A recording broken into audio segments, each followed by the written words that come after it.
이것이 바로 좌파 운동권 정치의 생태계임을 우리 모두는 직시해야 합니다. 고개를 숙이면 용서받는 것이 아닙니다. 더 깊이 숙이라고 요구받습니다. 한번 무릎을 꿇으면 그들은 이제 됐으니 그만 일어서라고 할까요? 그 무릎 꿇은 자세를 영원히 유지하라고 요구합니다. 이것이 바로 좌파고, 이번 스타벅스를 치는 것도 중국의 커피 브랜드가 때마침 한국에 들어와서 지금 맥을 못 추는 상황이라는데, 이때 스타벅스가 좀 꺼져주면, 사라져주면 얼마나 좋을까.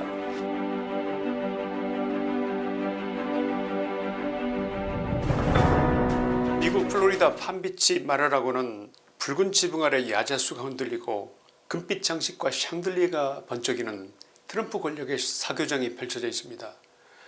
그곳은 단순한 리조트가 아닙니다. 트럼프 2기 권력의 비공식 응접실이자 미국 보수 권력의 심정부라 할 것입니다. 바로 그곳에 한 한국인이 들어섰습니다. 그를 맞은 사람은 트럼프 미국 대통령의 장남 트럼프 주니어였습니다.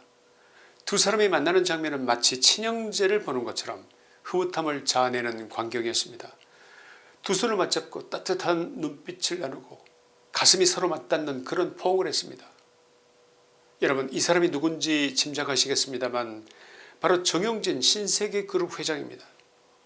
정용진 회장은 트럼프 주니어의 개인적 초청으로 마라라고를 방문했고 트럼프 대통령과 같은 테이블에서 식사를 했으며 식사 후 별도로 대통령과 15분가량 대화를 나누었을 정도로 그에 대한 예우는 극진했습니다. 한국 언론의 표정이 어땠을지 짐작이 가십니까? 기자들이 일제히 술렁였습니다. 당시 트럼프 2기를 앞두고 한국 정부의 인사들조차 트럼프 핵심 권력과 제대로 된 접점을 찾지 못해 안달이 나 있던 시점이었습니다. 그런데 정치인도 아니고 외교관도 아닌 한국의 한 기업인이 트럼프와 식사를 하고 대화를 나누었다는 것은 뉴스를 넘어 경이로운 장면 그 이상이었던 것입니다. 바로 이 사람 정용진 신세계그룹 회장인 그는 2024년 3월 8일 부회장에서 신세계그룹의 회장으로 승진했습니다. 오늘 저는 지난번에 이어 왜 이분의 이야기를 다시 시작했겠습니까? 이번 스타벅스 탱크데이 논란이 점입가경 갈수록 미쳐 돌아가고 있기 때문입니다. 이게 바로 며칠 사이에 기괴한 정치적 사냥으로 점점 변질되고 있어서입니다. 정용진이라는 이름은 한국 좌파 진영에게 그냥 재벌 총수 여럿 중에 한 사람의 이름이 아닙니다. 그는 한때 SNS에 멸공이라는 말을 올려 대한민국 정치권을 뒤흔든 인물입니다. 2022년 대선 국면에서 윤석열 당시 국민의힘 후보가 정용진 회장이 주인으로 있는 이마트에서 멸치와 콩을 산 장면이 공개되자 이른바 멸콩 논란은 정치권 전체로 번졌습니다. 민주당은 당시 윤 후보를 향해서 자본의 하수인이라는 말까지 동원해가면서 맹공했습니다.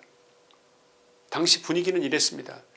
공산당을 멸하자는 멸공이 어느 순간 민주당을 겨냥한 상징처럼 대중에게 각인되기 시작했고 거기에 불을 지른 정용진 회장에 대한 그들의 분노는 상상 이상이었을 가능성이 있습니다. 게다가 그 대선에서 이재명은 윤석열 대통령에게 통안에 0.7%대 패배를 당했습니다. 저들에게 특히 패자 이재명이 정용진이라는 이름을 머릿속에 각인시킨 계기는 바로 다름 아니라 멸공이었을 것이 거의 틀림없습니다. 정용진은 좌파가 싫어하는 세 가지를 한 몸에 가진 사람입니다. 멸공, 윤석열, 트럼프. 첫째, 공산주의가 싫다고 노골적으로 용감하게 말해버린 재벌. 둘째, 윤석열 대통령의 대선 국면에서 그를 지지하는 상징처럼 떠오른 기업인. 셋째, 트럼프 일가와 긴밀하게 직접 연결된 한국 기업인. 어떻습니까?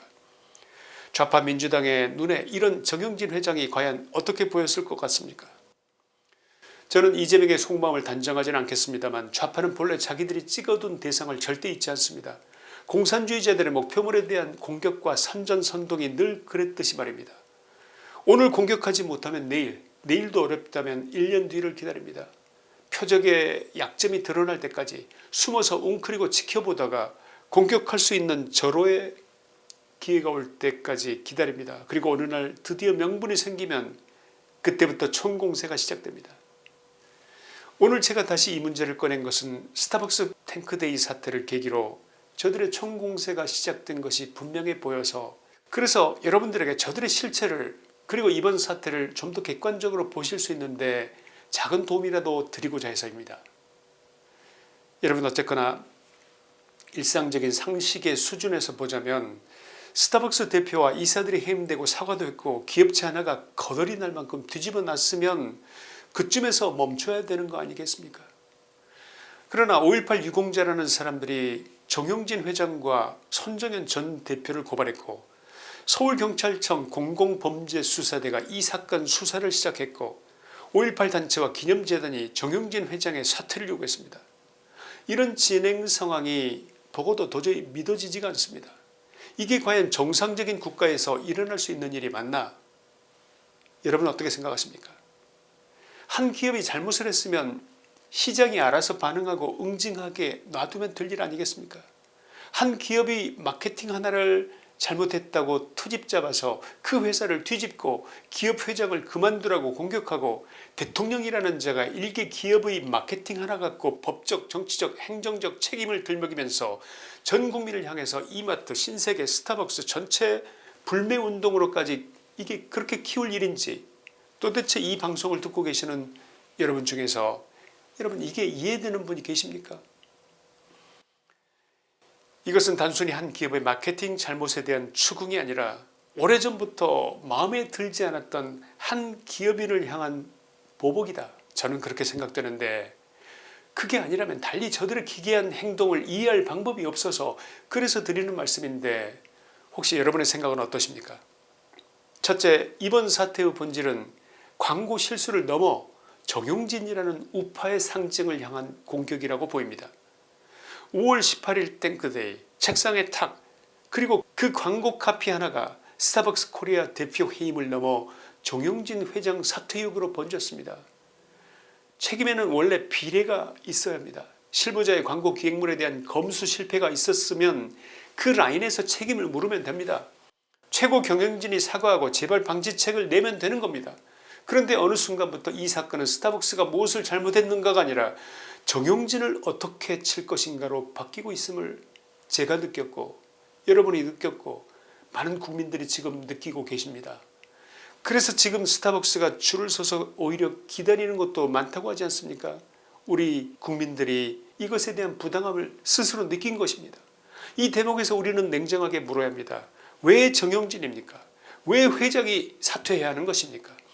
광고 마케팅 하나 잘못한 것이 서울경찰청 공공수사대에서 수사까지 할 사안입니까? 광고 카피를 수사할 정도로 그렇게 할 일이 없는 것입니까? 둘째, 정용진 회장의 중요한 오판이 한 가지 아쉬운 게 있습니다. 정 회장은 사과하면 끝날 것이라고 믿은 것 같습니다. 그러나 상대는 공산사회주의 사상으로 무장된 좌파 세력입니다. 그들을 잘못 본 겁니다. 정상적인 사회에서라면 사과만으로 보통의 갈등은 봉합되겠죠. 실수가 있으면 인정하고 책임자를 문책하고 재발 방지책을 내놓으면 됩니다.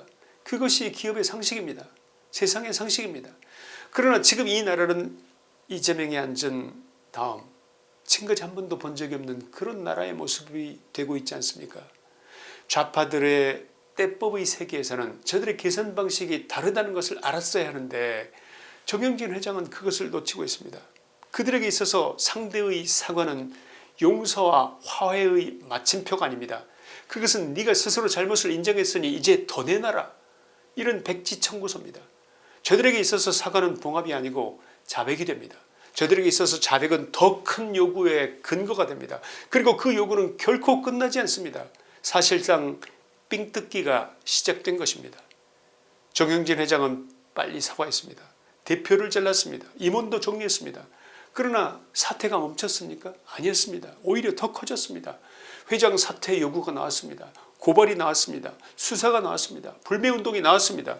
광주 신세계와 지역개발사업 백지화에 이르기까지 위협은 꼬리에 꼬리를 물고 계속되고 있습니다. 이것이 바로 좌파 운동권 정치의 생태계임을 우리 모두는 직시해야 합니다.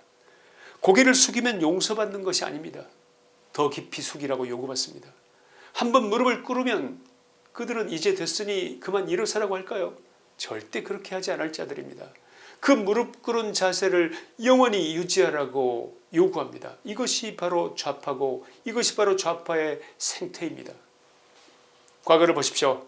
전두환 대통령의 손자가 광주에 내려가 무릎을 꿇고 사과했을 때 그들은 그것으로 모든 것을 털어냈습니까? 제주 4.3에 대해 국가 차원의 사과가 반복됐을 때 그들의 분노와 요구는 그것으로 끝나던가요? 천만의 말씀. 사과는 갈등을 끄는 물이 아니라 더 큰 투정을 태우는 불의 땔감이 되어버렸습니다. 이번 스타벅스 사태도 똑같습니다. 텀블러 이름 하나, 광고 문구 하나로 시작된 일이 어느새 신세계 전체, 광주 사업 전체 그리고 정용진 회장 사태로까지 번졌습니다. 이것이 어떻게 5.18의 추모입니까? 이것이 도덕의 이름으로 기업의 목줄을 잡겠다는 정책 괄치가 아니면 무엇입니까? 셋째, 쿠팡에서 스타벅스까지 이 정권의 칼끝은 유독 미국과 연결된 기업을 향해 거칠게 움직이고 있습니다. 쿠팡을 보십시오. 쿠팡은 한국에서 사업을 하지만 미국 증시에 상장된 기업입니다.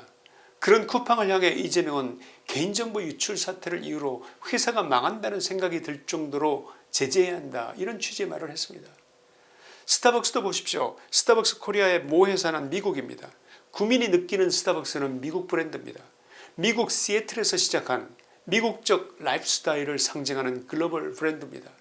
그런 스타벅스를 향해 대통령은 저질 장사치, 행정적, 법적, 정치적 책임을 묻겠다고 말했습니다. 이쯤 되면 묻지 않을 수 없습니다. 테무 등 중국 기업의 한국 진출을 돕기 위해 쿠팡을 친 것이 아닐까라는 추측에 왜 이렇게 많은 자유파 국민들이 공감할까요?